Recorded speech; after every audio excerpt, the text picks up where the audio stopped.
మీరు ఎమ్మెల్సీ రేసులో ఉన్నట్టు వార్తలు వస్తున్నాయని మీడియా అడిగిన ప్రశ్నలకు ఆసక్తికరమైన సమాధానాలు అందించారు Congress senior leader Jaggareddy. 4 MLC పోస్టులకు 40 మంది పోటీ పడుతున్నారని, అయితే తనకు ఎమ్మెల్సీ పదవిపై పెద్ద ఇంట్రెస్టే లేదని, తాను ఓడిపోవడం కూడా రిలాక్సింగ్ గానే ఉందని అంటున్నారు. తాను అసెంబ్లీ ఎన్నికల్లో ఓడటం వల్లే తన భార్య చైర్పర్సన్ అయ్యారు కాబట్టి బేఫికర్ గా ఉన్నారని అన్నారు ఆయన. తానైతే ప్రస్తుతానికి ఏఐసీసీ ఇచ్చిన ప్రయారిటీకి ఫుల్ సాటిస్ఫై అయిపోయానని అంటున్నారు జగ్గారెడ్డి.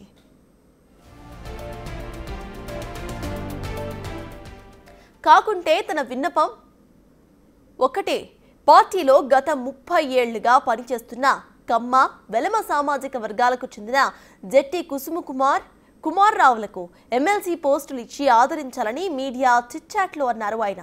వీరికి ఎమ్మెల్సీ పోస్టులు కట్టబెట్టడం వల్ల వచ్చే జీహెచ్ఎంసీ ఎన్నికల్లో ఎంతో మేలు జరుగుతుందని అన్నారు. ఈ సామాజిక వర్గాల ఓటర్స్ పార్టీకి గ్రేటర్ ఎన్నికల్లో ఓటు వేసే అవకాశం ఏర్పడుతుందని సూచించారు జగ్గారెడ్డి.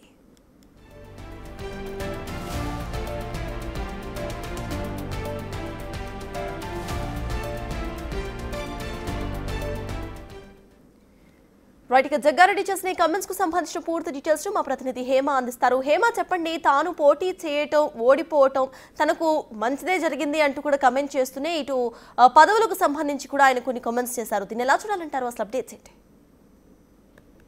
కాంగ్రెస్ పార్టీ నాకు ఇచ్చింది, చాలా ప్రాధాన్యత ఇచ్చింది, అదంతా కూడా నాకు సంతృప్తిగా ఉంది అంటూ కూడా జగ్గారెడ్డి కామెంట్ చేశారు. ప్రధానంగా ఎమ్మెల్సీ ప్రస్తుతం మరికొద్ది రోజుల్లో ఎమ్మెల్సీ ఎలక్షన్స్ జరగనున్న ఈ నేపథ్యంలో రెడ్డి సామాజిక వర్గం నుంచి గట్టిగా జగ్గారెడ్డి పేరు వినిపిస్తుంది. అయితే తను మాత్రం ఇప్పటి వరకు ఎమ్మెల్సీ కావాలని అడగలేదు అంటూ కూడా జగ్గారెడ్డి చెప్పారు. సంగారెడ్డి ప్రజలు నన్ను గెలిపించినా ఓడించినా లాభమే చేస్తారు. సంగారెడ్డి ప్రజలు ఎప్పుడు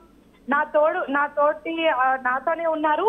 అయితే ఓడిపోయాక నాకంటూ ఒక మంచి జరిగింది. ఎన్నో ఏళ్ల నుంచి కష్టపడుతున్న నా భార్య నిర్మలకు చైర్మన్ అయ్యే వెసులుబాటు వచ్చిందంటూ కూడా చెప్పారు. అదేవిధంగా ప్రస్తుతం జగ్గారెడ్డి తనకు ఎమ్మెల్సీ ఇవ్వకపోయినా పర్వాలేదు కానీ కమ్మ సామాజిక వర్గం నుండి 30 ఏళ్లకు పైగా ఎటువంటి పదవి లేకుండా ఉన్నటువంటి జెట్టి కుమార్ కు మాత్రం ఎమ్మెల్సీ ఇవ్వాలి అంటూ కూడా ఆయన ఒక సలహా ఇస్తున్నటువంటి పరిస్థితి. ప్రధానంగా ఈ అంశం పైన ఇప్పటికైనా నాకు రేవంత్ రెడ్డితో పాటు టీపీసీసీ ఉత్తమ్ కుమార్ రెడ్డి, అభ్యర్థిగా శ్రీధర్ బాబులు కూడా చెప్పాను.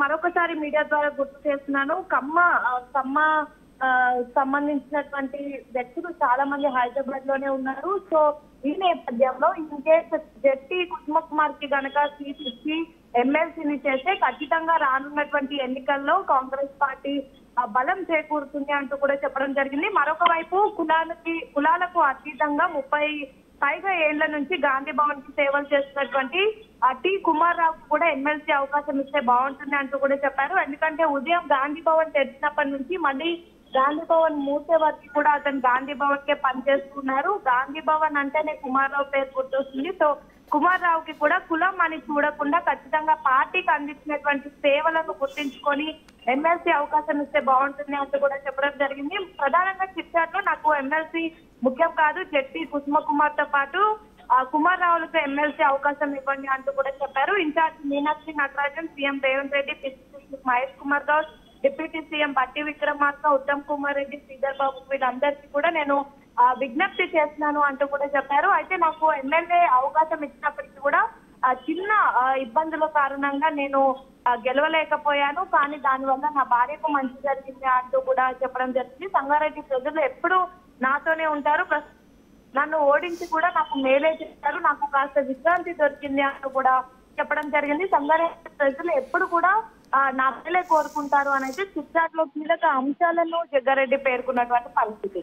Right, thank you.